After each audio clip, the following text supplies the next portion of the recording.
All right. Greetings, everybody. Happy Friday. Hope you are well. Hope you are well. It's a beautiful day.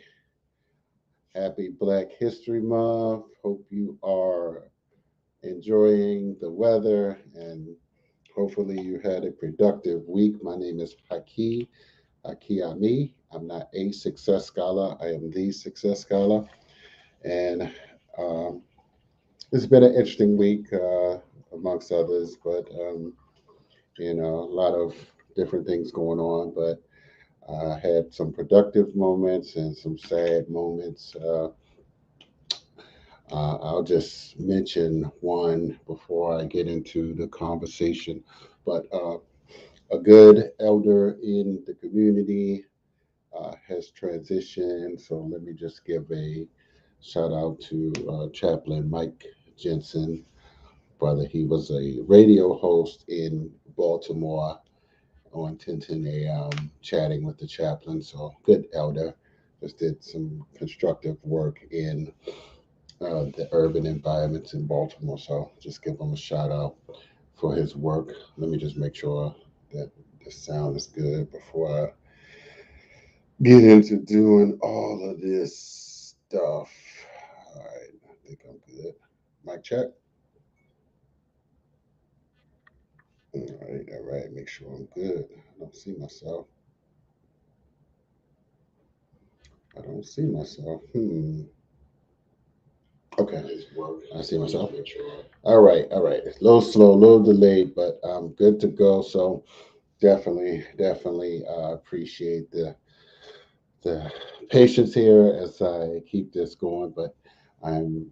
Let me just ask a question. Do any of y'all drink these? This is water. This is a mineral water, natural mineral water. I just got like a case of those, so I don't know. But some people like it, some people don't. But anyway, I'm a drinker because I like mineral water and seltzer water. But yeah, so a lot of good things are going on. We had this constructive conversation, and coming up here, my host, Brother Lou Fields, we will have a series of discussions coming up over the next few Tuesdays um, on honoring Parren J. Mitchell as well as MBE, Minority Business Enterprise Discussion. So I really learned a lot from Lou Fields over the years. He does his research and he knows the right people to have these conversations with. So this, as you can see from the notes in the box or wherever the title and description, shall I say, you can see the different people that we have joining us here. Well, first, let me give a shout out to Lou Fields and Fran Allen, of course, that are the hosts for this month outlay of this series, this Black History Month series, where we will be, of course, honoring the life and legacy of Parren J. Mitchell, but also having these discussions that need to happen regarding minority business enterprise. So I hope that you enjoyed the discussion. This happened this past Tuesday. Just getting around to sharing it. So we're gonna build on it. But several individuals that you will see or you should know. Lisa Mitchell. Her name is Lisa Sinnar now. Hope I'm pronouncing it correctly. Uh, Delegate Ben Brooks, Professor Dolan Hubbard. He is a Dolan Hubbard. He is, well, first let me get to Lisa Mitchell is the niece of PJ, Mr. Parren J. Mitchell, uh, as well as attorney Anthony Robbins. He worked with Parren J. Mitchell. He actually drove Mr. Mitchell around as he was campaigning early, and he's an attorney as well from Howard University. Professor Dolan Hubbard, he's a professor at Morgan State University.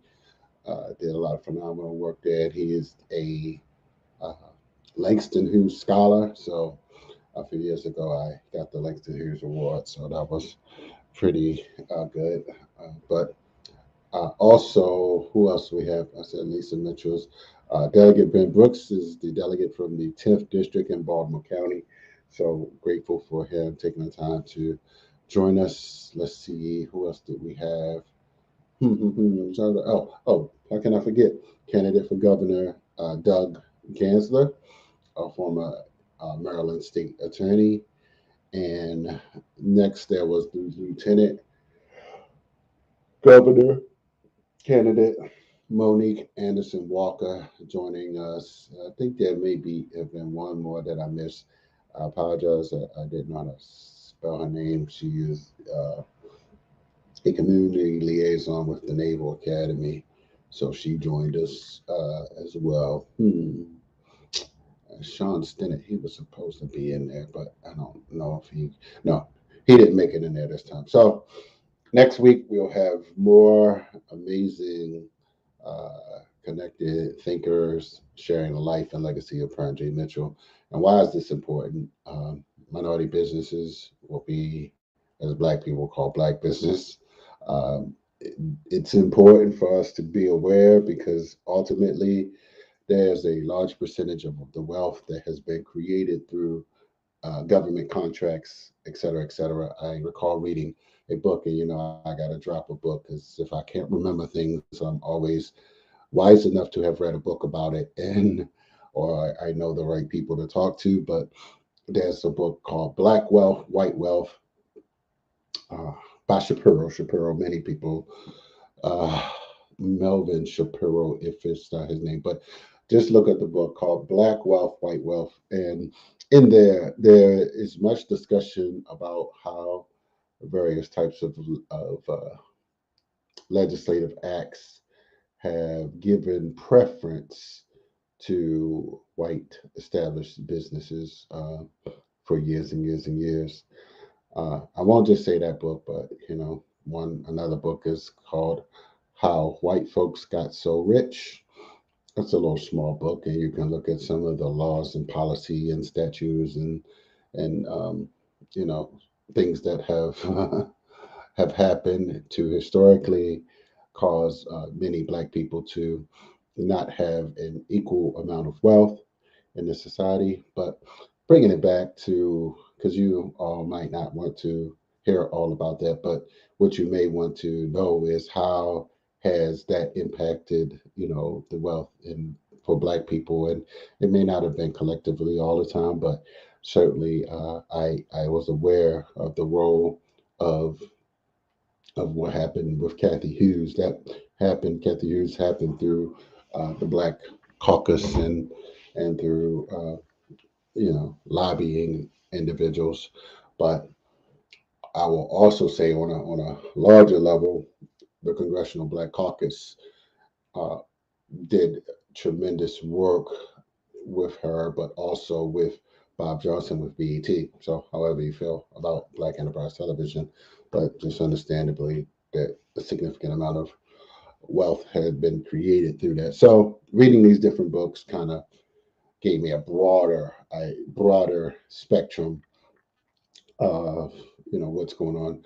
The book is called The BET Bet or something like that. It's a red and burgundy book, but it's a good one to read. So, good stuff to know how some Black people have gotten in place and opened and created opportunities for other Black people.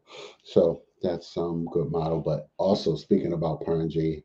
Mitchell, we can't talk about the MBE program, or I'm sorry, the AA program. And I'm sure I believe he was the chair of the Maryland Legislative Black Caucus at one time. And now we have Chairman Darrell Barnes, who is the chair of the Maryland Legislative Black Caucus. But Parren J. Mitchell did a tremendous amount of work in, surrounding I believe it was a 10% on a federal level at that time. So very, very valuable and real business slash political thinkers are aware of that. And I believe that even created a foundation for the BET, et cetera, because I know that they did some things with FCC. But I'm not going to talk all about this. I mean, I just want to give a brief intro. I was a sponsor of this with the Teaching Artists Institute, and as well as Baltimore Times. because Lou Fields had an article that he promoted, and it got around. It got around significantly, like crazy.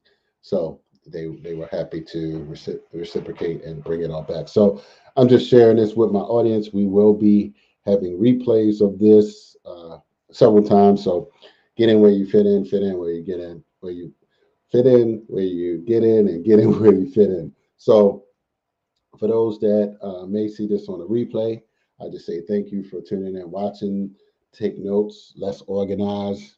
Haki and me organizing on different levels with different brothers and sisters, and so we're going to another level. So thank you for tuning in. You will learn something, and ultimately, if you are a business-minded thinker, as you should be, definitely take a look at this. So we're moving. Hopefully, I hope that somebody here, one of the messages that someone says resonates with you in knowing what we lost in terms of Parren J. Mitchell. So mhm, let me bring this up here. Okay. Share screen. Okay. Okay. StreamYard. Okay. Let's get it popping.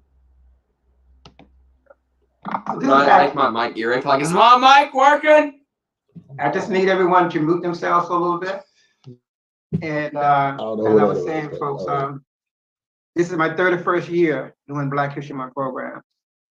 And so you can imagine, I've sort of been all across the state of Maryland.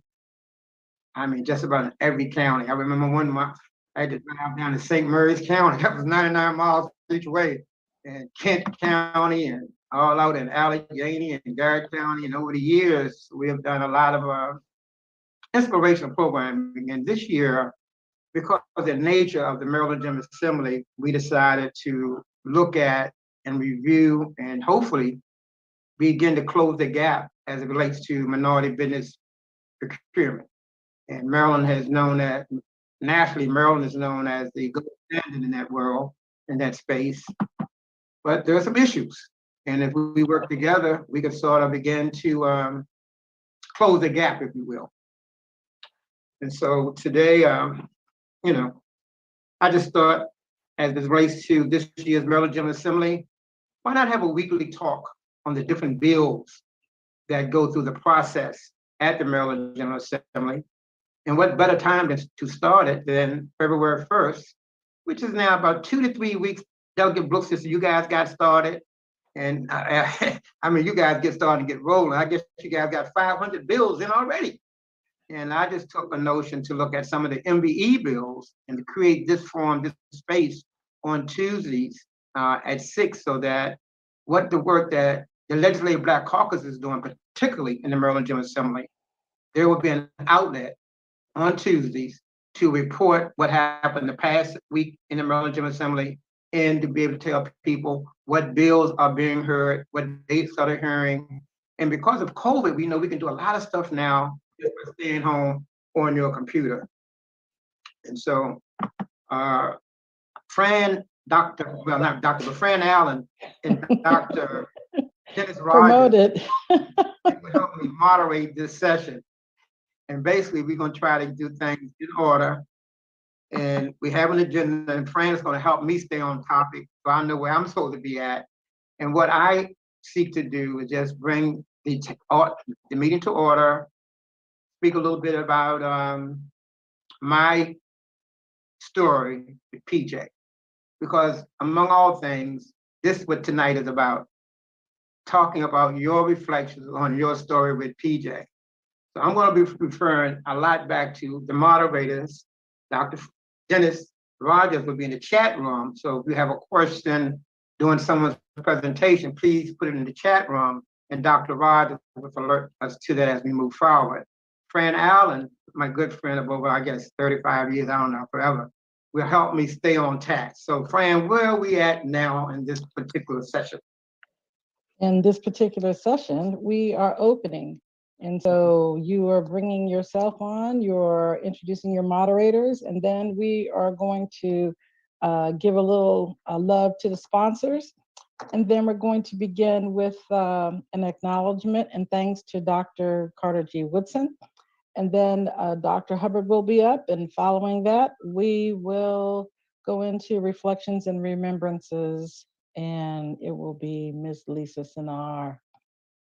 And hopefully, good. Okay, so where we are now then, I'm just going to quickly, as I mentioned, I've been doing my program for this is my 31st year, and I've always thought it's important beyond February, but particularly in February, we have to do this.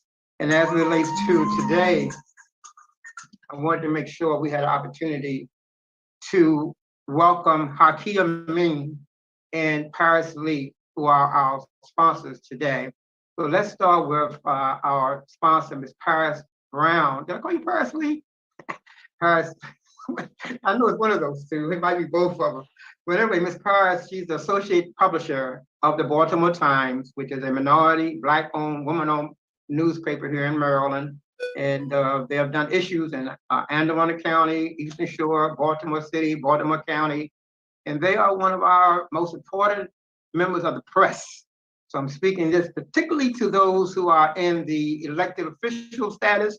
This is a wonderful newspaper to look at to get your information out. So Ms. Paris, thank you for your sponsorship. And why don't you tell the folks a little bit about yourself in the paper, and then we'll be followed by Haki. Unmute, please. Yes, please. Thank you, Sister Moderator. Thank you, Lou Fields, for all that you do. You continue to stay on the battlefield, and we appreciate that. We appreciate you, and you've been that voice crying out in the wilderness, and so don't think that it does not go unnoticed. We do appreciate you. One of the things at the Baltimore Times, we're excited, and I think everyone knows us. 36 years of positive news to the Baltimore community. We're excited about that. We're excited about a lot of things that we're doing, a lot of initiatives to make sure that issues like this remain in the forefront. So we're pleased to support Lou Fields in promoting this and its continuance. I think it is very important. Lou, it is so interesting. We look at our analytics, we look at, and for the representatives that are here, we look at what our readers are interested in.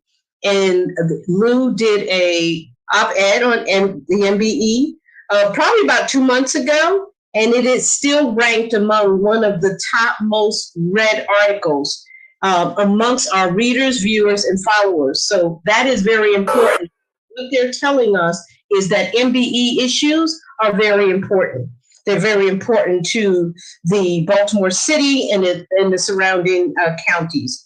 And so we're pleased to be part of this. We had a little technical difficulty. We should be live on Facebook. We'll work that out. So we'll be able to bring this obviously to a broader audience, but we are promoting it on our digital platforms, our social media platforms, because we believe this issue is very important. You know that MBEs and set-asides help to grow small businesses. And so at the Baltimore Times, we are committed to small business development, growth, and support.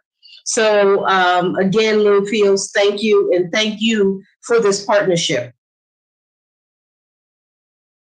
Thank you very much, folks. And for those of you who I was able to email the agenda, you can see the article that I wrote and they published in the Baltimore Times editorial. And that article, in a way, is what really got us started to doing what we're doing tonight because of the response. So now we're going to hear from our sponsor, the Success Scholar, who's been my co-host in my previous talk show over at Radio 1 for 4 years. So Brother Hakia Ming, please, thank you again for your sponsorship support and tell the people about your work and what you do. Thank you, Brother Lou, as always. And first, I have to give a shout out to my elders that are here, that I see, haven't seen in quite some time. That's, Delegate Ben Brooks is here, and Attorney Brother Anthony Robinson, Elder. So good to see you, and as well as the others that I see on a call. The Success Scholar. So do several different hats in the Baltimore and the state of Maryland area, but today I'm here representing Teaching Artists Institute. So I don't get to talk about that much, but it's a group of artists led tour tour and cultural tourism that allows for artists to exchange and embark on authentic exchanges through tourism with people around the world. So we offer, as well as group tourism, customized tours, mostly in the continent of Africa. Rather recently, over the past few years, we've been exploring Tanzania, East Africa, and coming up this year, we'll be in the Gambia as well. But we also do things here, and we partnered with several local organizations, the Boy Scouts of Ohio, the YMCA of Central Maryland, as well as study abroad students and from Howard University as well. But the big thing is coming up, we have the Harriet Tubman Day tour, and that's going to be in March, but we'll talk more about that. But you can go to Teaching Artists Institute, ThaiTours.org, ThaiTours.org. Find us on Facebook, Teaching Artists Institute. You can just look it up on Facebook as well. So that's all I have. Looking forward to this conversation. Thank you, Lou. Thank you, Miss Fran. And also put that website in the chat room. And Fran, okay. Where are we next? Before we go to the next thing, can you let Dr. Rogers in, please, sir? Dr. Rogers? Yes. Sure. Okay. And next we will have the Black History Month acknowledgement, and thanks to Dr. Carter G. Woodson. Okay. Well, folks, he has a wonderful book, The Miseducation of the Black Man, the Father of Black History. This is a must-read for every household, so your children can read from the scholar, the man who dedicated his life to studying our African-American history and culture. His work still goes on with the African-American Association for the Study of African-American Life and History. But this is his perennial book. And I tell you, folks, as we talk about economics, in this book on page 93, he gives a great discourse on political education among the neglected Negroes. So pick a copy of that up, and that'd be one thing that we can do all Black History Month and all year. We are suggesting that you buy Black books by Black authors from Black bookstores. And I have about 5 of them listed on my Facebook page. And as well, I now will turn this over because we're going to honor the birthday of America's, my opinion, greatest writer.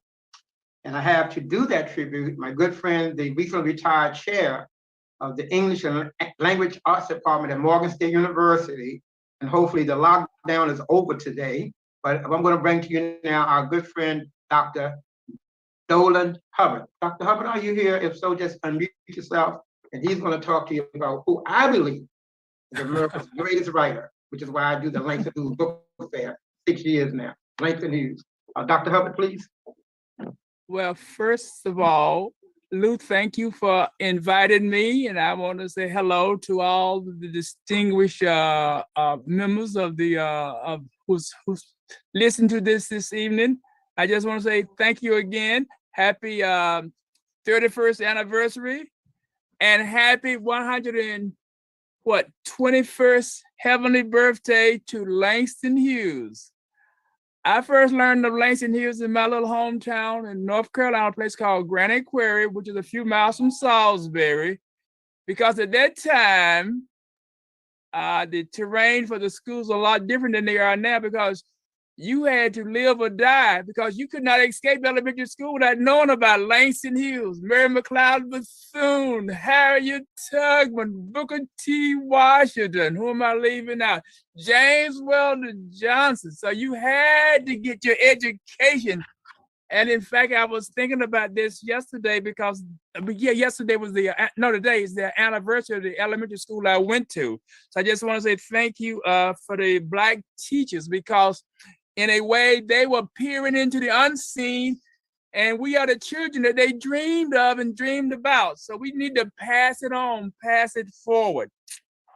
I'm going to just make 3 quick observations about Hughes. As Brother Lou said, Langston Hughes in some way presented himself as the boy next door, but he came from a very distinguished family in America.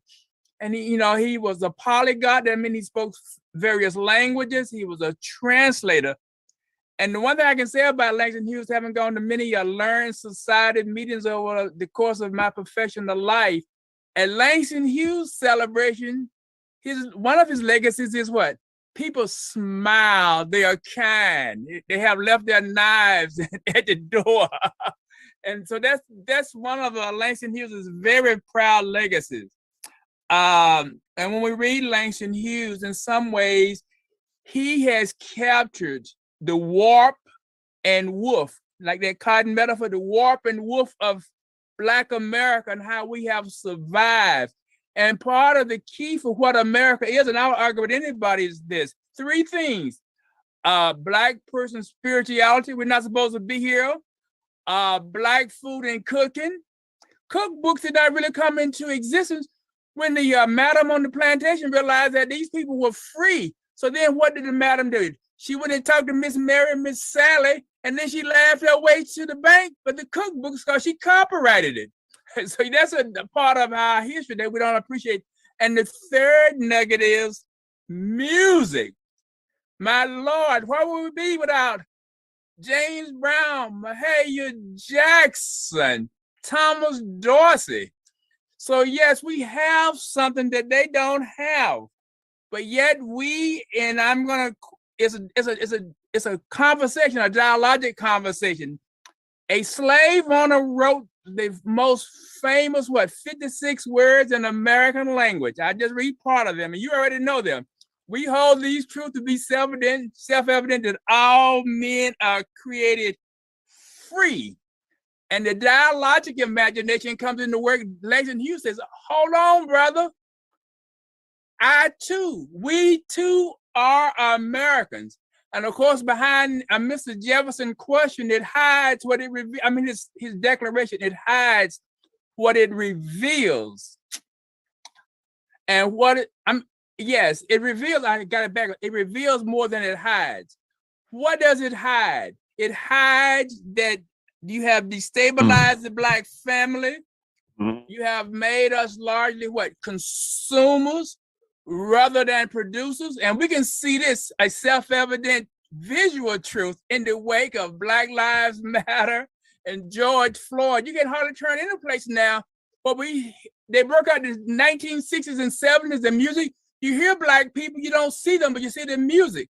But again, they want us to become more consumers rather than producers. And this is where our good friend, Brother Lou, comes in, because he is the hardest working man in Baltimore. Move over, James Brown, because he wants those Black dollars to be in the Black neighborhoods, Black businesses. And I asked Brother Lou this, and I hope I'm not stepping on anyone or you're going to cut me off. I asked him, I said, Brother Lou, with all the Black folks who are elected officials in this town, aren't they dedicating some more money to people in Baltimore to get money? And he says, not so fast, my friend. You just don't understand. They may look like us, but they don't act like us when it comes to what? Dividing up the money. So yes, we are looking at the economics of race and the race of economics. They keep the money and then throw us the crumbs. I will tell you a short story. I taught at the University of Georgia, and one of my colleagues in the Department of Social Work, he knew a lot about Georgia history, particularly as far as politics, as far as related to Black folks. And he was telling me this story about Maynard Jackson when Atlanta decided to build a brand new airport. Janet Jackson went to all the photo ops, kissed all the babies, and put the gold shovel into the ground.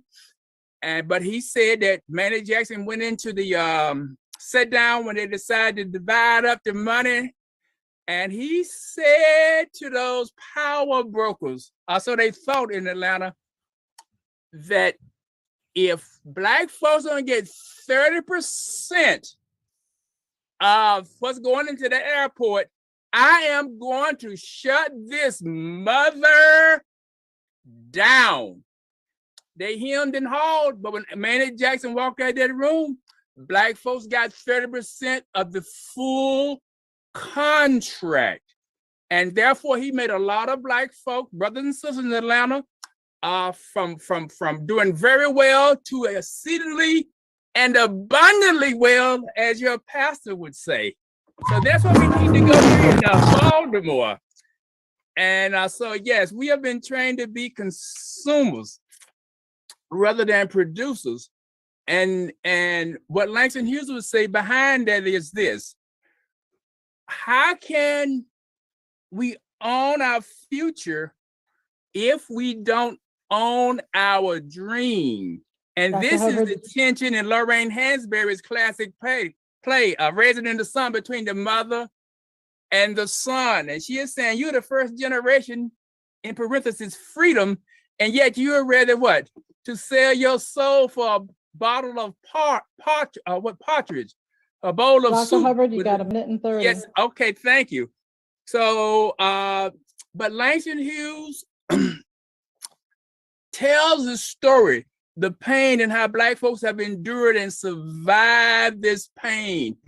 And I would argue with anybody but one last point, and Langston Hughes in his poetry shows all of this. Black people's most classic thesis statement is by people who couldn't even read thesis or spell it. Nobody knows the trouble that I see. This covers the rainbow by people who couldn't even read a spelled thesis. So we are here through the spirit. So anyway, thank you again, Brother Lou. And yes, go with Langston Hughes. He wants us to get away from those one-way tickets. But in the meantime, till we get there, we just have to keep smiling. Thank you. Thank you so much, Dr. Hubbard. Boy, you are a wealth of information, and you are one of our treasures as well. I'm sure you already recognize that. I'm just doing my best. Thank you, sir. Thank you, sir. Lou, we're going to move on. And at this stage of the game, we are going to begin the tributes to our beloved Congressman Parren J. Mitchell. And we're going to begin with your PJ story. Lou? Unmute, please. Story, it's an amazing story. You know, Parren became the first African-American for mayor of Maryland elected to the Congress in 1970. Well, on November the 4th, 1990, I held my very first event of this nature. I held it at the African Art Museum of Maryland, out in Columbia, Maryland. It was ran by Mr. Clark, God bless his soul, and his wife, Ms. Doris Liggins. And they had the most wonderful African art exhibits and artifacts and masks and sculptures and all kinds of African things. And I just fell in love with it. So on November 4th of 1990, I asked Ms. Liggins, would she host a program for me on November the 4th. And I got the idea to have Congressman Parren Mitchell as the speaker. And I was able to do that because I had met Congressman Mitchell back in the, 1970s, 75, when I worked at the Social Security Administration.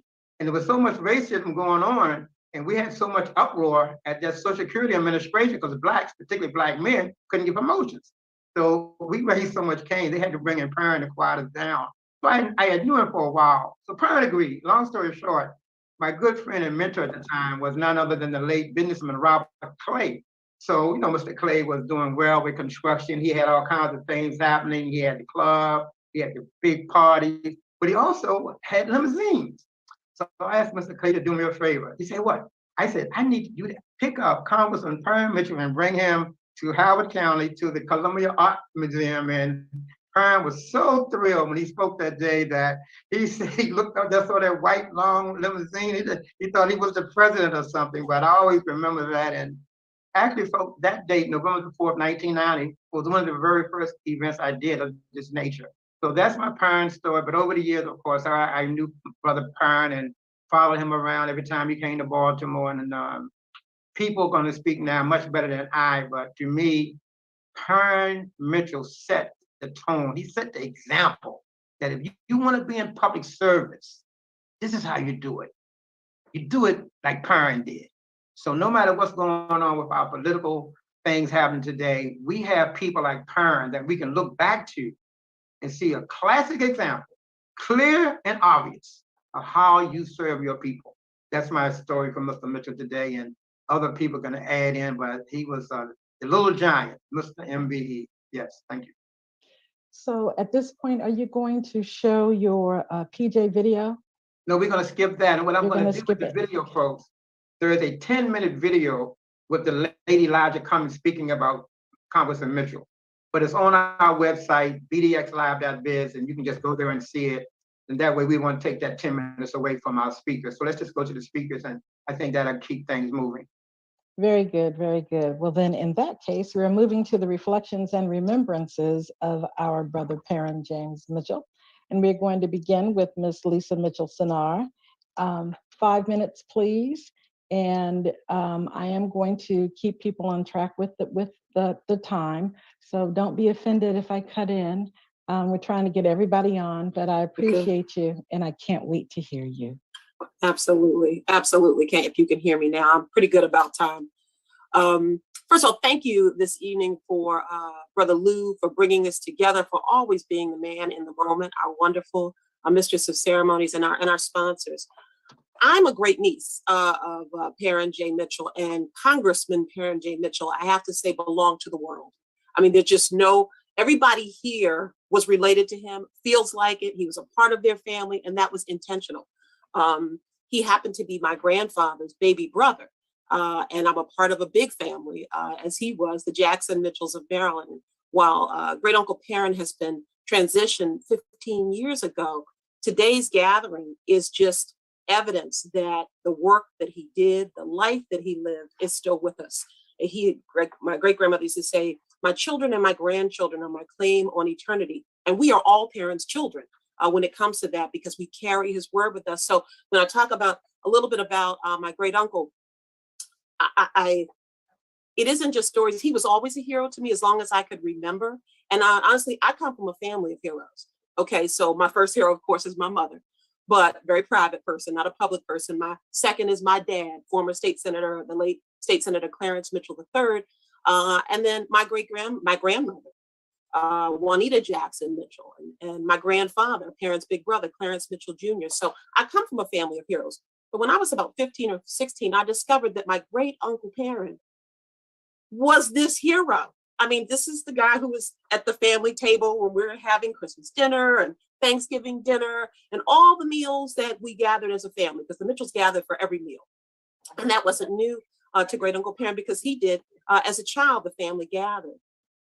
But he was larger than that. And when I saw him in public, when I saw him campaigning, because when he went office in 70, 71, I was like 14, I was like actually 8 or 9 at that time. So it's campaigning. That was a part of our lives. But he was different.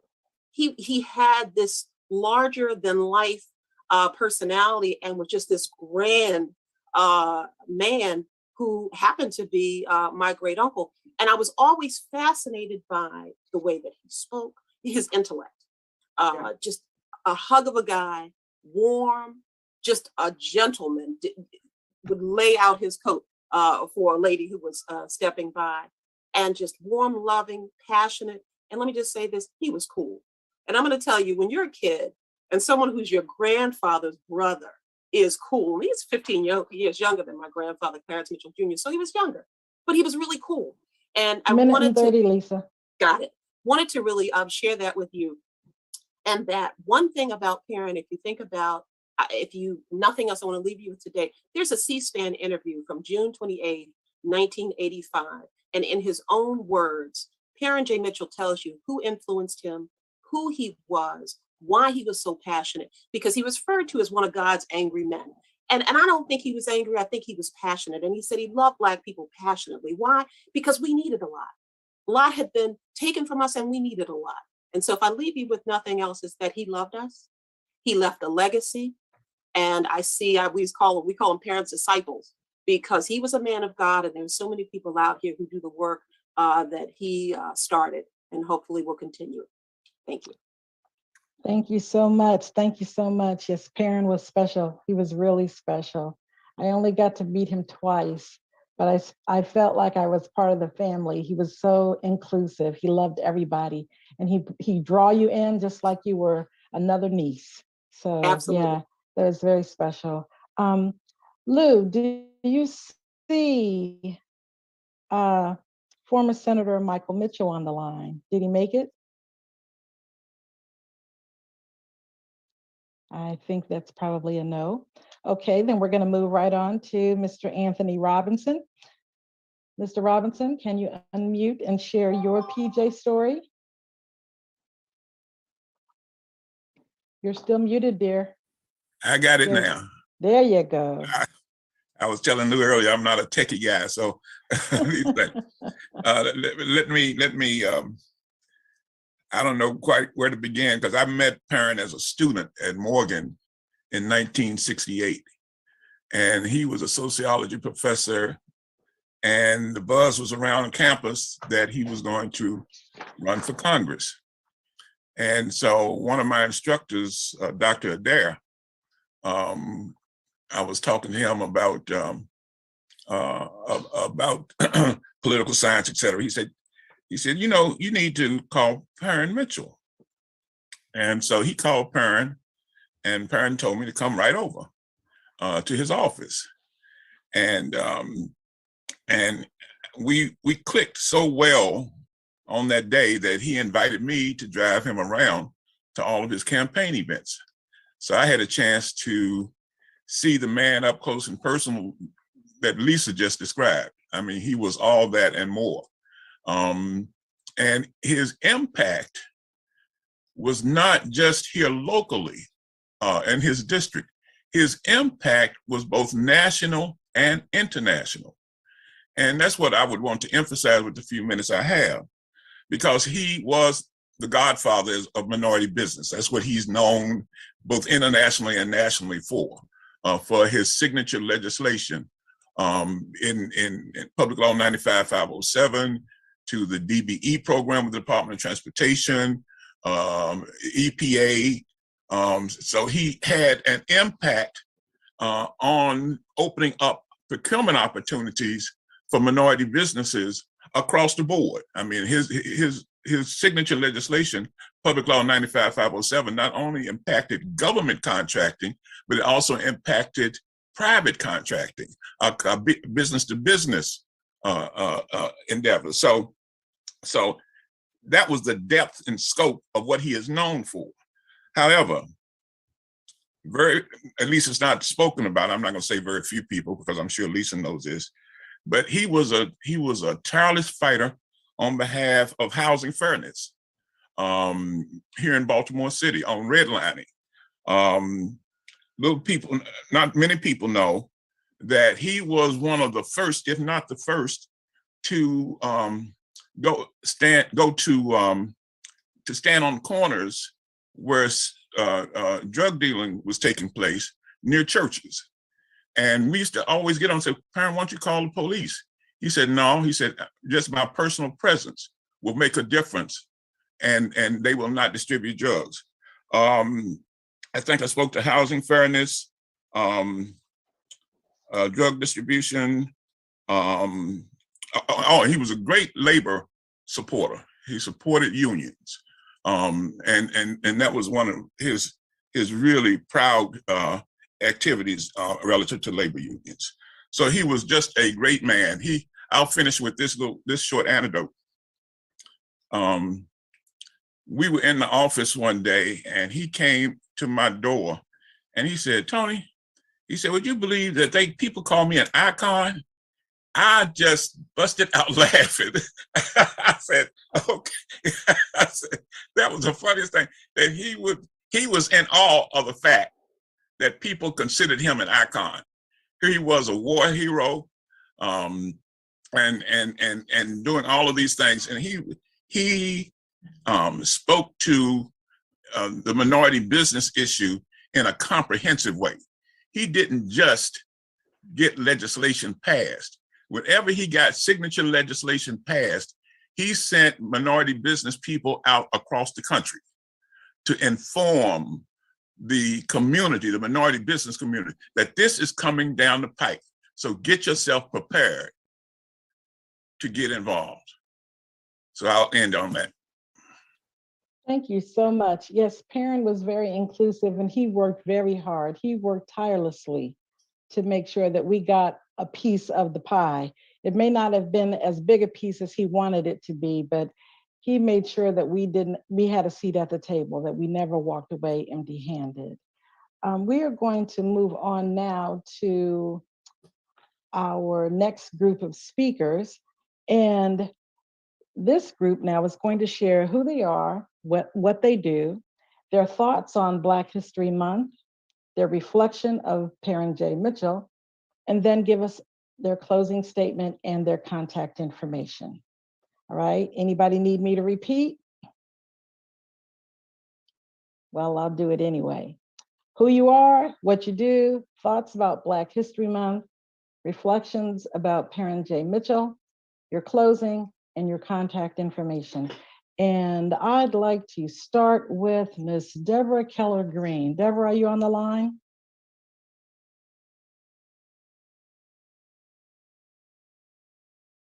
I don't hear her, so we'll come back to Deborah and move to Miriam Stanisic. Am I saying it right? Yes, ma'am, you're close enough, but may I help you forward? Yes, please. Miriam Stanisic. I am the Community Relations Director at the United States Naval Academy, at your United States Naval Academy. Very good, thank you. Thank you. Miriam, could you please share with us what you actually do there, and your thoughts about Black History Month, your reflection about Parren J. Mitchell, and your closing and contact information. Yes, thank you indeed. I am most honored to be here this evening. I have been working with Lou and so many of you here on screen, and thank you and hello friends, and happy Black History Month. We celebrate Black History Month at the Naval Academy in a very big way across all of our diverse communities. And I know that I share with you that in Maryland, it was announced at the previous census that we are now the first state on the East Coast to be a majority minority state. So we have arrived with our blended families and communities and the joy of our rich cultural heritage and background that we all share so splendidly. At the Naval Academy, I belong to the diversity outreach team, and we reach out to our communities across the Baltimore-Washington corridor and beyond, providing programming that connects communities, builds communities, and really I am simply a facilitator for everything that your Naval Academy students want to do in the community as future leaders in the United States Navy and Marine Corps. So the future is bright. 30. Yes, ma'am. The future is bright. And what I'd like to say about the legacy that Representative Parren Mitchell leaves behind, as I read this and I absorb this, is the importance of being the first and not the last. I think that's what resonates with me. So the legacy, the perseverance, creating space for others to follow on after you, whether you're the first to go to college, whether you're the first to go to college in your family, whether you're the first to learn English in your family, wherever you come from, whatever your roots are, be the first and make way for those to come up behind you with strength and pride and joy. I also wanted to give a message from our midshipmen who are this evening also celebrating Black History Month. We have a gospel choir event on Friday. Please take a look at that. We're amplifying that through the Anne Arundel County Board of Visitor Center. And there's so much going on across our county, across our great state. And I thank you all very much for this opportunity to speak with you. My contact information is Miriam Stanisic, Stanic. And the best way to reach me is via email at mstanici@usna.edu. Am I within my time frame, ma'am? Yes. Yes, you are. Yes, you are. Thank you so much. Thank you. It's nice to have some time-conscious people. This call is wonderful. Others I've been on, yeah, there are others. So we're going to move on. Has Deborah arrived on the call yet? Deborah Keller-Green? No? Okay. Well, then we're moving on to Monique Anderson-Walker. Well, good evening. I'm here. Can you hear me? Yes, I can hear you now. Thank you. Thank you. Thank you so much, Lou, and thank you to you, and thank you also to Fran, and thank you also to the sponsors for this evening's podcast. This is actually a thrill for me. It's an honor to be here with you this evening to commemorate the first day of Black History Month. For those of you who do not know me, I'm Monique Anderson Walker, and I'm a candidate for Lieutenant Governor for the state of Maryland on the Francho Anderson Walker ticket. I recently served on the Prince George's County Council, so I might be familiar to many of you through that. And I'm a small business owner of a small commercial real estate brokerage. Black History Month to me is a time where we have an opportunity to reflect on the contributions of Black people from the very beginning. I would say African Americans, but America has only been around for hundreds of years. Black goes back to Pangea. That goes back to the very beginning. So when we look at Black History Month, we look at in total, the history that has brought us to this point. I want to say that I'm inspired by the history that I've been a part of. Growing up in the state of Maryland, learning about the Mitchell family, which I got to make you laugh. Some people say, well, you know, they're like the Black Kennedys. I've heard that before. Right. And, 1 minute. But today I ran into Kiefer Mitchell, who's also a graduate of Emory University, as am I, and we had a chance to talk. I want to just say that, as Lisa Mitchell-Senner stated, Congressman Parren Mitchell was a champion for social and economic equality. And that is something that is a challenge right now, even in these years, after the fact that he has put so much in place. He particularly fought for creating opportunities and business opportunities, economic opportunities, which is a big part of what my desire is for this state. He's an inspiration to me, as well as all of you all that are on this call that have done so much and continue to do so much to underscore the wonderful works of Black people throughout history. Thank you so much for allowing me to be a part of this. And we look forward to working together to bring Maryland more equitable opportunities as well as prosperity in the state. Perfect. Would you like to share your contact information? Sure. I will actually put that in the chat. Perfect. The email is Monique, MONIQUE, at Francho, FRANCHOT.com. Perfect. Perfect. Thank you so much, Monique. We appreciate you. Thank you for allowing me to come. No problem. Next, we'll hear from Mr. Timothy Adams. Mr. Adams, are you on the line? I do not see him. We'll come back. Next, we'll hear from Lucinda Ware. Is Ms. Ware on the line? And I do not hear from Ms. Ware. Okay. How about Chairman Darrell Barnes? Nope.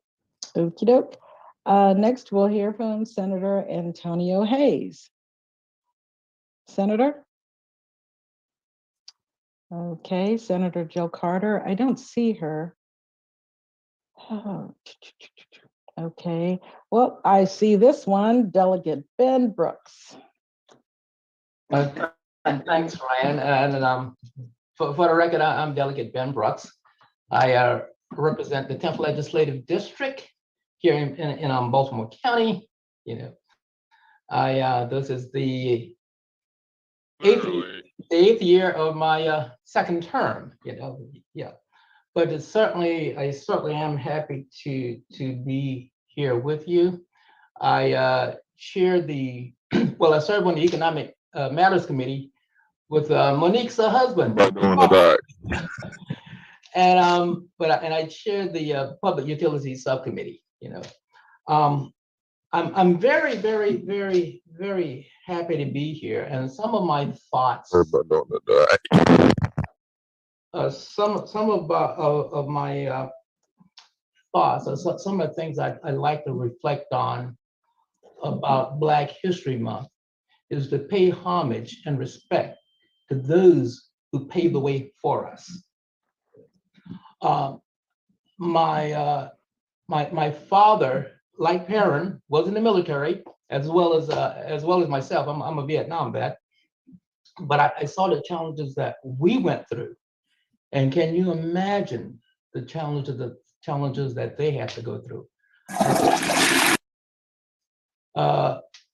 Parren being a commander in World War II, and during that time, he had to command Black troops because they would separate the Black troops from the white troops, and that was the first year. World War II was the first war that Blacks could engage in combat.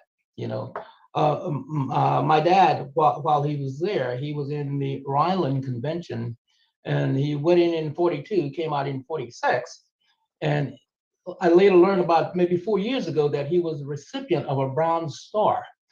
Well, the Army didn't integrate until 1948, So paying homage to people like Parren, it means a heck of a lot to me. And I also... Delegate Brooks, 1 minute. Okay, would like to acknowledge the fact, Parren, that even though he was a congressman for the state of Maryland, his notoriety, his policies transcended state borders. I knew Parren Mitchell. I'm from a state where I tell people where literacy was optional. That's South Carolina. All right. We knew about Parren Mitchell, So to us, he was larger than life, So in closing, I'd like to say, I'm proud to be here. Never thought that a little old country boy from South Carolina would ever become a legislator in the state of Maryland. That was not in the cards, but thank God, because of people like him who paved the way for us. I'm happy to say that I'm representing people in this beautiful state. My contact is Ben Brooks. What I can do, I can put my information in the chat if you'd like, and that make it a little easier. Very good. But thanks to Lou too, because he does a great job, making everybody aware. And I want to say something quickly, Dr. Dolan. I hear you, but we are, believe it or not, we are doing things. And I tell you what, that HBCU bill that we got beat up on in 2019. Guess what? We got it passed in 2020. Hallelujah. $88 for 4 HBCUs. So, thank you. Thank you. It's very hard to get things done. But thank you. And lastly, but we're 61 strong in the legislature now. That is 32.4% of the legislature. You know what that means? Nothing can get passed without our support. Thank God. Thank God for this message. Thank you so much, Delegate Brooks. We appreciate that tidbit of information. It just means that we're getting out the vote and we're putting more of us in the seats that matter. So thank you for that. Okay. Before we move forward, I would just like to remind everyone, if you're not speaking, please keep your line muted so that you don't interrupt the other speakers. They were kind enough to listen to you. Please be kind enough to listen to them and mute your lines. Thank you so much. Next, we'll hear from Derek Vaughn. Is Derek on the line? And I do not see him, so I'm moving on to, a very close friend, Michael Johnson. Hey, Mike, can you unmute? Got 3 minutes. Right. First thing, let me say good evening to everyone. I mean, many of you I know just by knowing you. And that has been the luck for my family in knowing the Mitchells. There's generational love that comes from them. And to see Anthony Robertson, who I've always been a huge fan of, he knows, running around as a little boy in Park Heights. I mean, the first time that we knew of Parren was we were actually at the basketball court down Towanda back in 71. I think it's about 51 years ago. And the election was coming up, or the election was that day, or coming up. And Larry Gibson ran up to the basketball court and took the ball. Now, consequently, we was ready to whip us, we was going to beat him up.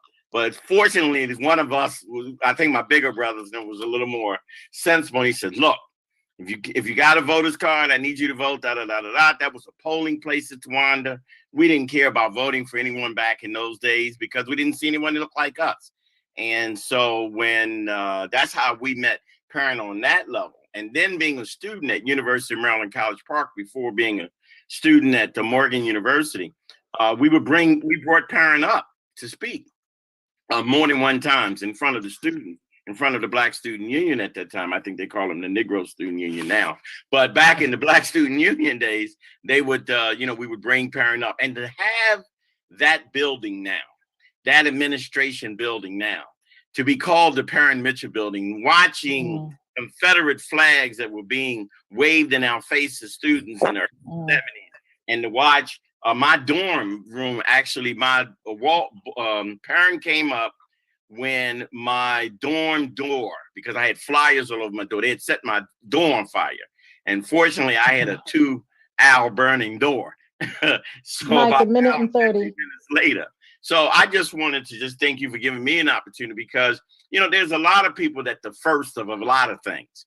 And Anthony and I had this conversation before many times. There's always good to have someone be the first. Well, we know Parren was the first Black congressman in the state of Maryland, especially from the 7th District. But being the first don't mean you do anything. But Parren did stuff. There's a lot of people been the first of this and the first of that. And, Frantz Fanon always told you, be careful of people who announce themselves to be the first of anything. But I'm just glad that Parren was part of my life, that the Mitchells are continuing being part of our family lives. And that if it wasn't for Parren, a lot of us, wouldn't have looked at politics the same way. So thank you, Lou Field, for doing and bringing in all of these distinguished people. And sorry that I was late, but if anybody knows me, I'm always late. So thank you very much. And I'm going to listen on everybody else. Thank you, Fran. You're very welcome, Michael. It is true. Some things never change, but we still love you. Next, I see a very familiar face to me, Mr. Doug Gansler. Mr. Gansler, will you unmute, please? I will. Thank you so much. I really appreciate the opportunity to speak with you all tonight. My name is Doug Gansler. I grew up in Maryland. I professionally, I started as an assistant United States attorney working with Eric Holder in the District of Columbia. I then was the state's attorney in Montgomery County for 8 years. Was the head of the NAACP Criminal Justice Committee in Montgomery County during that time and began working on police reform and issues in criminal justice. Ran for and was fortunate enough to become Attorney General of the great state of Maryland, was president of all the attorneys general around the country, and during which time we had the national mortgage foreclosure crisis when we took on all the big banks and were able to keep people in their homes and away from being foreclosed upon and evicted. And then ran for governor in 2014, was unable to win that time. I love helping people. I love Baltimore and want to really be a part of helping work with the folks on this call and others in the city to help Baltimore realize its promise. And let's see, that's who I am. What do I do? Like I said, I'm a lawyer and right now I'm running for governor. And we have a great group of folks running for governor. Some of them have representatives here tonight, which is great. And it's going to be a very interesting race going forward. It's 5 months from now.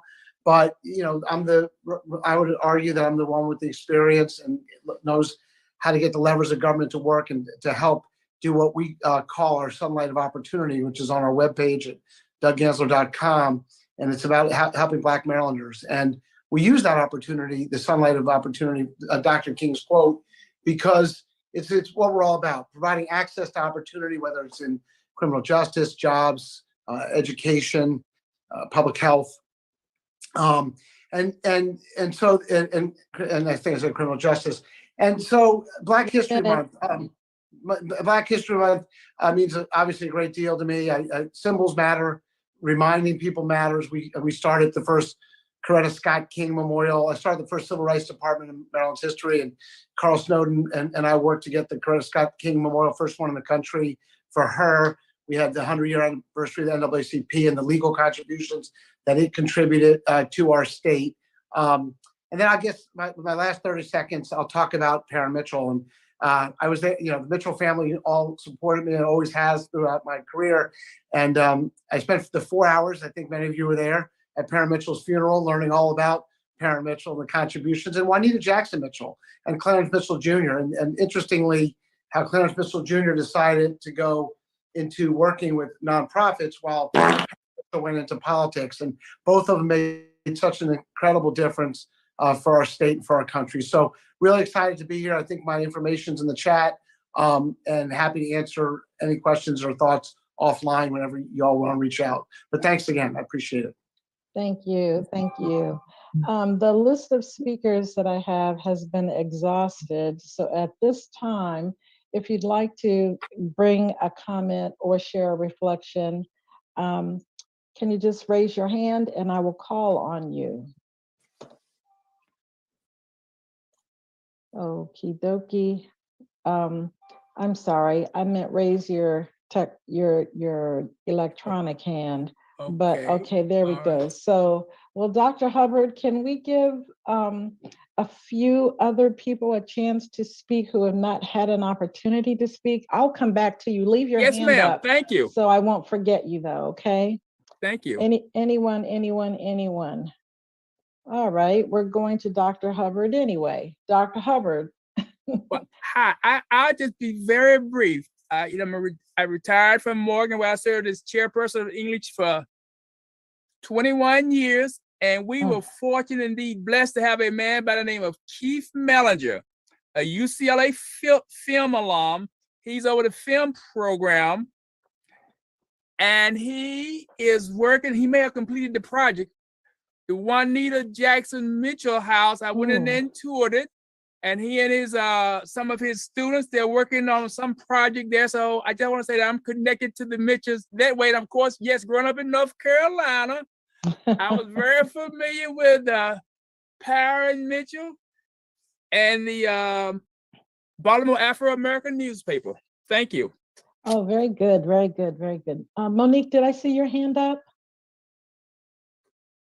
No, it wasn't up, but I will just take an opportunity to just touch on what Dr. Hubbard had spoken about earlier.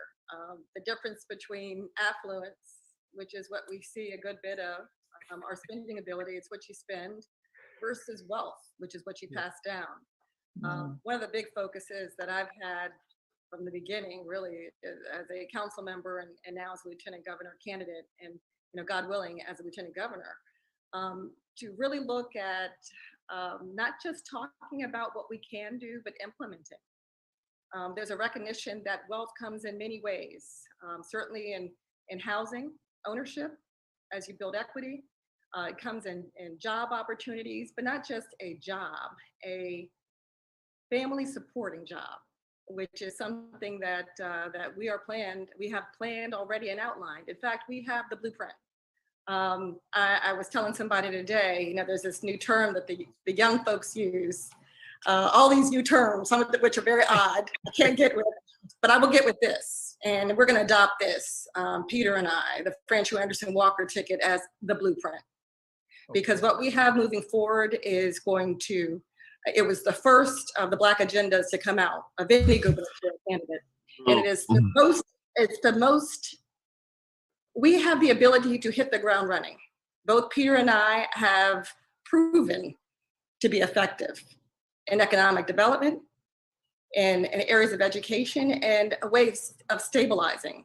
And that's what we intend to put forward as we move into our next positions. I thank you so much for the opportunity to be here to really speak to the history, and especially of this wonderful Marylander and the Marylander, I guess this family of Marylanders, I should say, the Mitchells.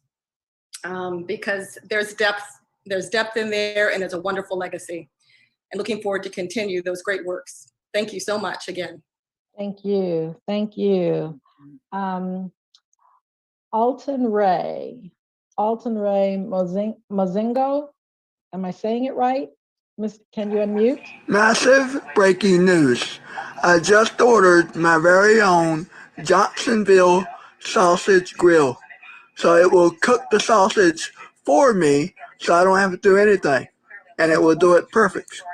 So I will buy a pack of sausage, Johnsonville hot Italian sausage, in February, the grill will be here on the 1st. So I can finally have Italian sausage again. It's going to be awesome. Thank you. Fantastic. Thank you so much. We appreciate you. Thank you. Delegate Brooks. Yes, Fran, since we've got some more time. Yeah. Mm. Yeah. You know, the other thing that I want to share, and I think probably not only the legislators, but as well as the constituents need to look at the bills and whatnot that we are getting passed, and seeing how that can favorably impact their situations.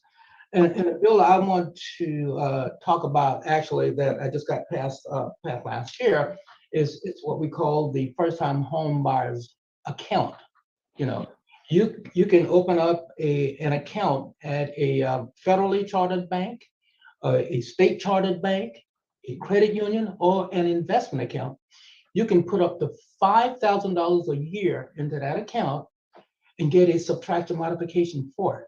You know, you can do that for 10 years, and the growth plus the contributions to that account cannot exceed $50,000. You know, and you will have up to 15 years to use that.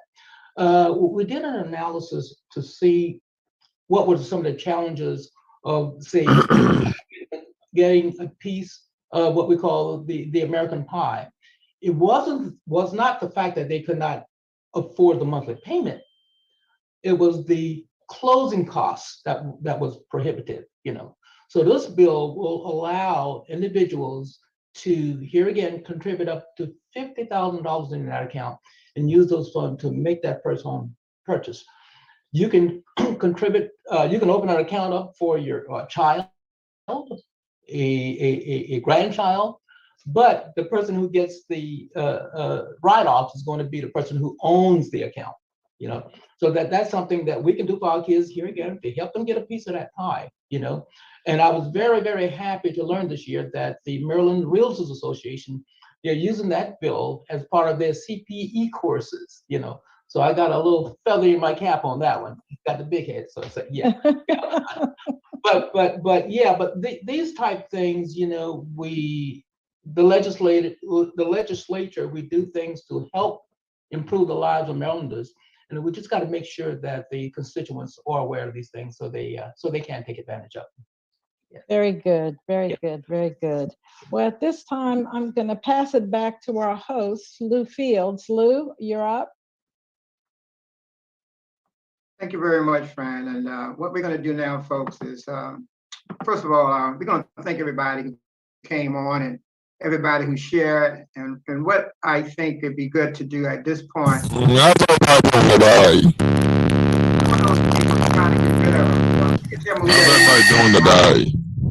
I would get rid of that person. I just don't know who it is. I got rid of a couple of them, and unfortunately, sometimes.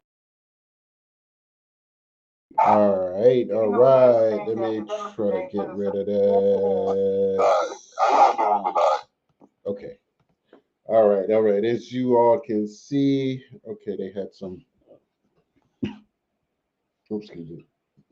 I guess you saw most of this. So we had, that's my water from my mineral water I was just drinking. But so hopefully you all enjoyed this discussion that we had. There was about, let's see, probably about 10 more minutes where, no, actually another 40 minutes. That's a little exhaustive, but what principally there were several bills that were discussed, of course, with Delegate Benjamin Brooks, but I definitely will encourage you all, if you have any questions, maybe I should put it in here. If you have any questions, holla at the Success Gala or BDX Live, Lou Fields or Sister Fran Allen. Do reach out, leave a message, and we definitely will be getting back with you. Looking for a few more guests over the next few weeks, but I wanted to give a shout out and encourage everybody to come tomorrow to the Black Men's Breakfast. That's every first Saturday of each month And tomorrow we'll be at Terra Cafe. Hey, what's up, brother David Murphy? Just giving you all a shout out about the Black Men's Breakfast tomorrow at 10 a.m. at the Terra Cafe. I will be present. Looking forward. Brother David Murphy, who's just joined us here. And if he wanted to come in, I could bring him in, but if not, no problem. Michael Johnson and Brother Bill Gooden. So definitely you all can come on in and check it out. Have an amazing discussion, and definitely we will be there with some of the national Black Unity newspapers, of course. And tomorrow it's just no speakers tomorrow, my understanding. So it's just the brothers meeting for Black History Month, just sharing. In 2019, I was the keynote. So I said what I had to say and continued on. But definitely hope you all are good. Thank you for checking this discussion out. It's been amazing to hear from the governor candidate, the lieutenant governor candidate, attorney Anthony Robinson, attorney Anthony Robinson, Delegate Ben Brooks, and Lisa Mitchell, and a few others. But that's all I have. Thank you all for joining me. We are out. We are out. Enjoy your afternoon, day, and evening. Peace and blessings.